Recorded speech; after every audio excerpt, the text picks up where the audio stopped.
Salut à tous, c'est Berocho, j'espère que vous allez bien. Bon, aujourd'hui, nouvelle vidéo la team. Ça faisait longtemps que je vous en avais pas parlé de l'aventure, mais rassurez-vous, je continue à me préparer. Est-ce que j'ai choisi le pays? Est-ce que j'ai choisi la date de départ? Je me suis dit qu'il était temps peut-être de vous faire une petite update de la situation. Et j'étais surpris parce que j'ai reçu pas mal de messages sur Insta. Il y a pas mal de gens d'entre vous en plus qui seriez chaud pour vous lancer aussi dans ce genre d'aventure.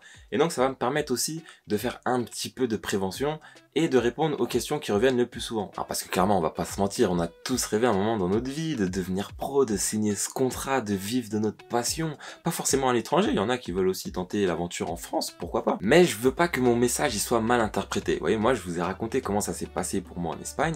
Là, je vais vous expliquer comment je vais m'y prendre pour la prochaine aventure, mais moi je suis pas là à dire ouais prends ton sac, va à l'étranger, t'inquiète tu vas trouver facile, parce que de toute façon c'est pas vrai. Surtout si vous êtes encore jeune, très jeune, genre les moins de 18 ans, les gars vous cassez pas la tête, concentrez-vous sur votre bac, vous êtes jeune, vous avez largement le temps avant de vous lancer dans une aventure comme ça, donc à moins d'avoir vraiment un plan en béton sûr à 100% pour partir, attendez les gars. C'est justement pour répondre à une première question qui revient souvent, c'est ouais comment contacter les clubs, comment trouver des clubs à l'étranger, comment faire pour trouver vraiment un plan pour partir.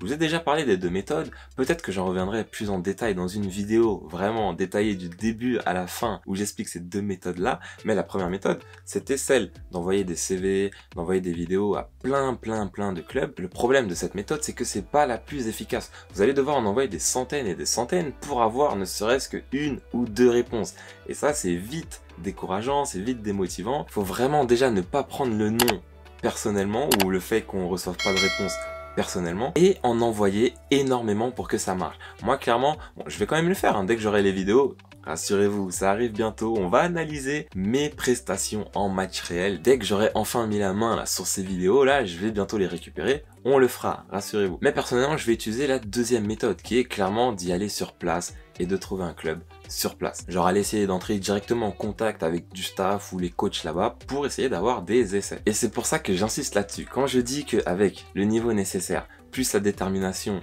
le mental et tout qui va avec, c'est possible pour n'importe qui.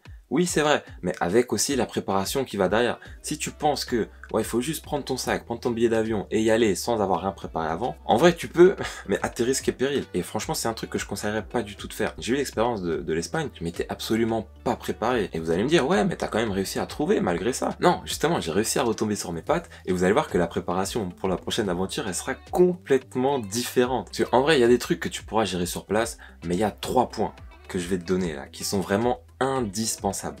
3 points que là je suis en train de penser pour la suite de l'aventure, 3 points auxquels si tu n'as pas réfléchi avant de partir, ça ne sert à rien de partir. Ces 3 points, c'est savoir comment tu vas te loger sur place, comment tu vas te nourrir sur place et comment tu vas te déplacer sur place. Et si t'as pas prévu ça avant de prendre ton sac et de partir, ça sert à rien de le faire. Et non seulement il faut les prévoir à l'avance, mais il faut les prévoir sur plusieurs semaines, voire même plusieurs mois, parce que imagine, t'arrives là-bas et tu galères à trouver un club, que t'es pas à être obligé de travailler pour rester sur place, parce que sinon après tu rentres dans un cercle vicieux, le foot ce sera plus la priorité, tu devras aller travailler avant d'aller à l'entraînement, alors que t'as pas de club et tout. C'est pour ça que c'est hyper important de le faire. Et c'est là qu'intervient la petite update du coup, parce que j'ai commencé à réfléchir à ces questions-là, et donc j'ai commencé à vous dire un petit peu comment moi je vais préparer mon aventure, peut-être que ça en inspirera d'autres. On va commencer avec le choix du pays. Bon, le choix il est pas encore arrêté à 100%, il y a encore plusieurs candidats possibles, mais il y en a qui ont trouvé hein, dans les commentaires, il y en a qui ont trouvé au moins la région d'où je compte partir, et je vous ai dit, c'est une région peu commune, un petit peu exotique, tout en restant en Europe bien sûr. Et c'est pas impossible que j'y aille quelques jours pour prendre la température là-bas, pour voir si je pourrais me plaire vraiment dans ce pays-là, parce que si j'y vais, c'est pour rester quand même quelques mois, le temps de trouver quelque chose sur place. Mais important de le faire, hein. Quand vous choisissez un pays, essayez de voir un petit peu avant, étudier la zone, voir si vous pourriez vous y plaire là-bas sans forcément y aller. Parce que imaginez, vous prévoyez tout le truc, mais vous n'êtes pas renseigné sur le pays où vous allez, vous arrivez sur place, et au bout de 2 jours, vous en avez marre, vous avez le mal du pays, bah vous êtes obligé de rentrer à la maison.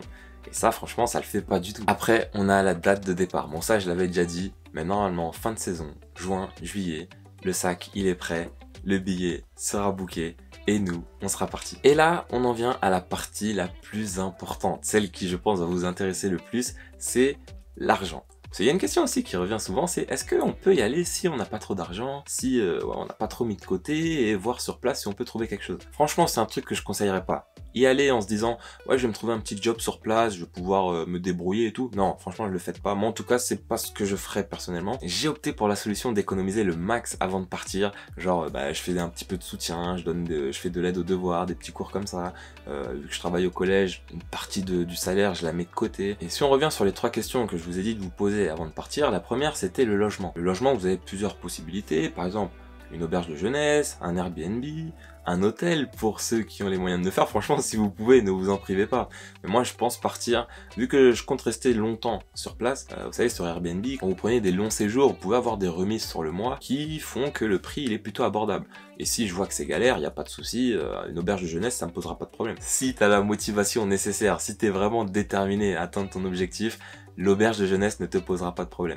Mais à choisir, je prendrai quand même les Airbnb. D'ailleurs, c'est ce que j'avais fait en Espagne, ça s'était plutôt bien passé pour le premier mois. Ensuite, deuxième partie, on a la nourriture. Bon là, clairement, pareil, hein, c'est grâce aux économies que j'aurais mises en place avant que je vais pouvoir me nourrir sur place. Cette partie-là, elle va un petit peu avec le logement, ça devrait pas être un problème non plus là-dessus. Et la dernière partie, c'est le transport. Et là, j'ai pas encore décidé. Pour vous donner encore un indice sur la destination, sur le pays que j'ai choisi, c'est un pays où, si tu pars de France, tu peux y aller en voiture. Souvenez-vous que l'Espagne, j'avais fait en voiture, aller-retour avec ma petite Clio 3 toute vieille, sans contrôle technique, et ça s'était plutôt bien passé. Donc je sais pas encore si je prends la voiture, bon, il y a quand même beaucoup de routes, il y a beaucoup d'heures de route, et du coup sur place, j'aurai la voiture, et donc ce sera peut-être plus facile pour me déplacer, pour aller dans certains clubs qui seraient difficilement accessibles en transport. Mais après, c'est vrai que pour l'Espagne, c'est vrai que c'était cool d'avoir la voiture sur place, mais le système de transport il était tellement bien fait que au final je me suis rendu compte que j'en avais pas vraiment besoin. Donc là-dessus j'ai pas encore décidé, je vais prendre le temps de bien me renseigner sur le pays et puis après je verrai. Après je dis pas, mais ça reste quand même un gros risque que je prends. Oubliez pas que j'aurais pu rester ici avec mon petit CDI, j'aurais pu devenir prof d'anglais, j'aurais pu faire plein d'autres trucs, travailler dans des grosses boîtes bien payées. Et non, en fait c'est un besoin que j'ai et c'est surtout parce que je sais que si je le fais pas maintenant, je vais le regretter. Et je vous avais parlé un petit peu pas de mes peurs, parce que j'ai pas vraiment de grosses peurs, mais des choses que je craignais pour l'avenir. Et la principale, c'était de me dire quand, je sais pas, quand j'aurai 70, 80 ans,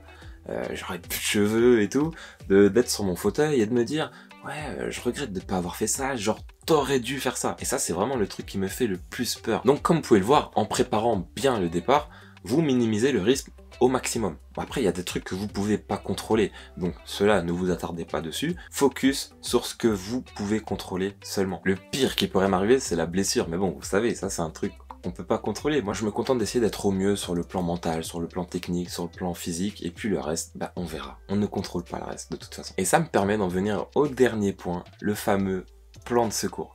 Il y en a qui pensent que c'est pas une bonne idée d'avoir un plan de secours parce qu'une fois que tu seras sur place, tu seras pas à fond vu que tu te diras que ouais, si ça marche pas, j'aurai quelque chose derrière. Si vous avez la possibilité d'avoir quelque chose derrière au cas où justement il y a un problème que vous n'ayez pas prévu, que vous n'ayez pas le contrôle dessus, ne vous en privez pas. Moi je vous l'ai dit, si ça marche pas, il y a pas de souci, je pourrais retomber sur mes pattes soit en rentrant en France ou même en restant sur place parce que ah oui c'est vrai que je vous ai jamais parlé de mon parcours scolaire mais j'étais un crack à l'école hein. Je vous en parlerai ça plus en détail dans une prochaine vidéo, vous allez voir que j'étais pas mauvais. Voilà, c'est tout pour aujourd'hui, j'espère vraiment que la vidéo vous aura plu. Vous avez vu, j'essaye de meubler un petit peu avant le départ, il nous reste encore quelques mois pour bien se préparer. N'hésitez pas à me dire dans les commentaires s'il y a des choses que vous voulez voir en particulier sur la chaîne. Espérons qu'il n'y ait pas de confinement pour qu'on puisse enfin retourner sur les terrains pour faire des vidéos vraiment football pendant les vacances. Et n'oubliez pas de liker, de partager et de vous abonner si c'est pas déjà fait. Moi je vous dis à très bientôt. Peace!